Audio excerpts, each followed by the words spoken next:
It started with the hibiscus flowers. Hibiscus flowers changed the way I see aging. Now, before I started learning from a hibiscus flower, I was just what I would say minding my own business. You all know what that is. You're just living your life. Maybe it's even pretty good and kind of a day-to-day and some nice things are happening. So I wasn't looking for anything in particular. So what actually happened is I got a new iPhone with a better camera, right? No big deal. And I started photographing hibiscus flowers. And I started to photograph them close up. And then, at first I was just doing like the perfect bloom, what we would call the perfect bloom, right? The right moment, the 20-year-old, basically. And then I started photographing them from birth to death to dust. And what I saw took me aback. It startled me. What I saw was that each stage of the hibiscus life, the flower's life, was beautiful, was perfect, was of value. No stage was any less than any other, even if imperfect, even if ants had been eating on it. And that was a moment of, really? Does that translate to me? Does that translate to us? So when I looked at them all together, sitting on my couch, and I saw this level of exquisiteness, of beauty, of magnificence, however they showed up, I had a moment where I fell in love. And what I could see was that what held all the stages of a flower's life was impermanence. So instead of falling in love with the flowers, which of course were exquisite and beautiful, I fell in love with impermanence.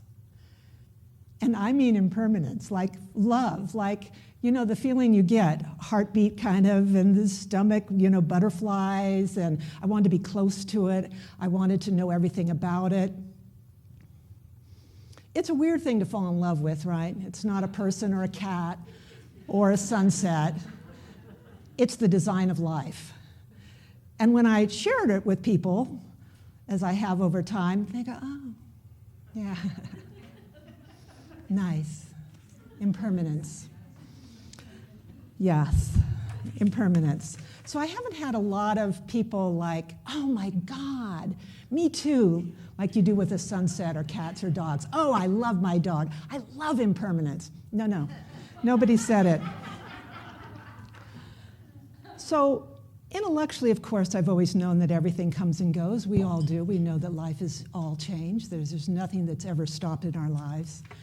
But this, because of coming through this lens and seeing the close-up and then just seeing the array of beauty of lifespan, it landed in my body and in my being.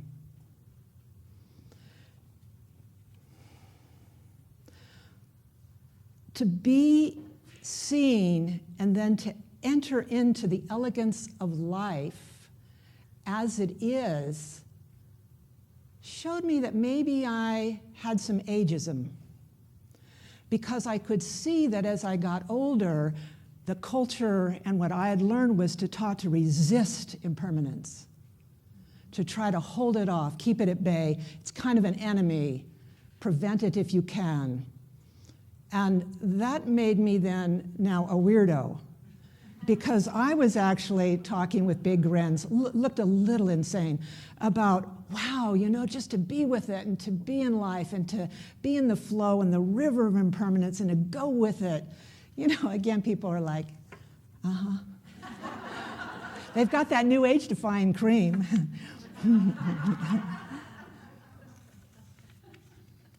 So impermanence, I discovered, was immensely beautiful, even though, of course, what comes with impermanence is tremendous loss and grief.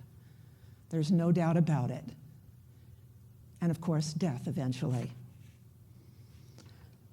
So one of the things about ageism is that I began, so as I saw this, I dove into reading, watching, research about aging, because I could see that there was a mythology happening and that I was part of it.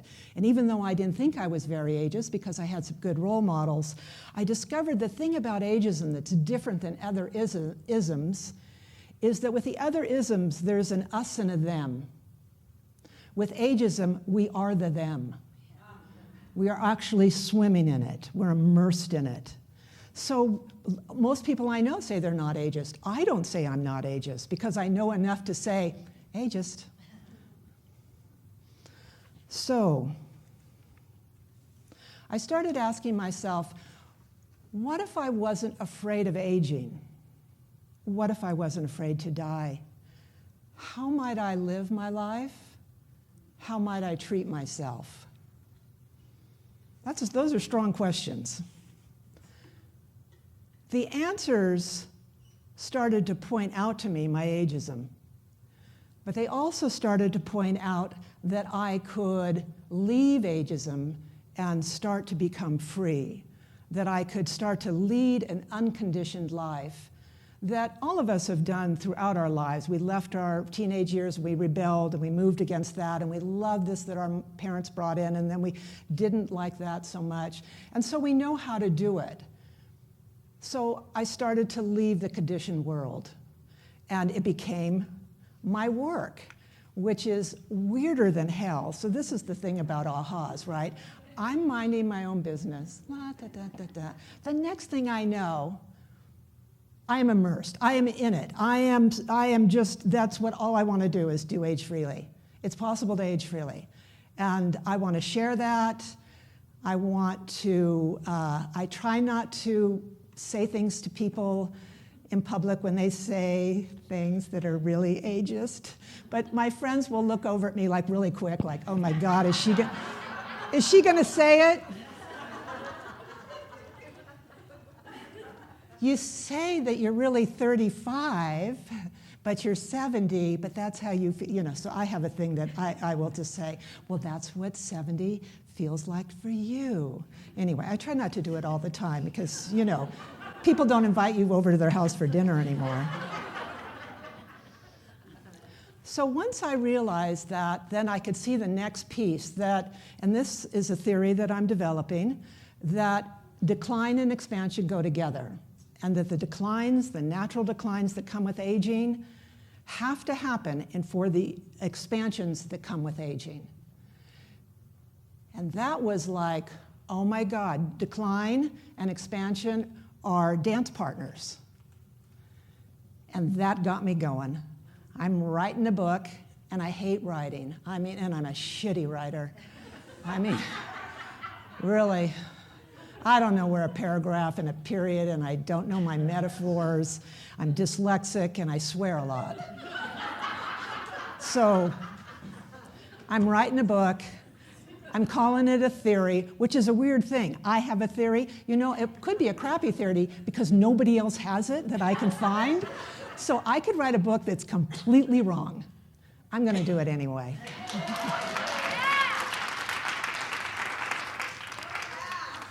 So I'd like to invite you into my world of impermanence. I doubt if you're going to fall in love with it. I wouldn't even suggest it. It makes you kind of weird.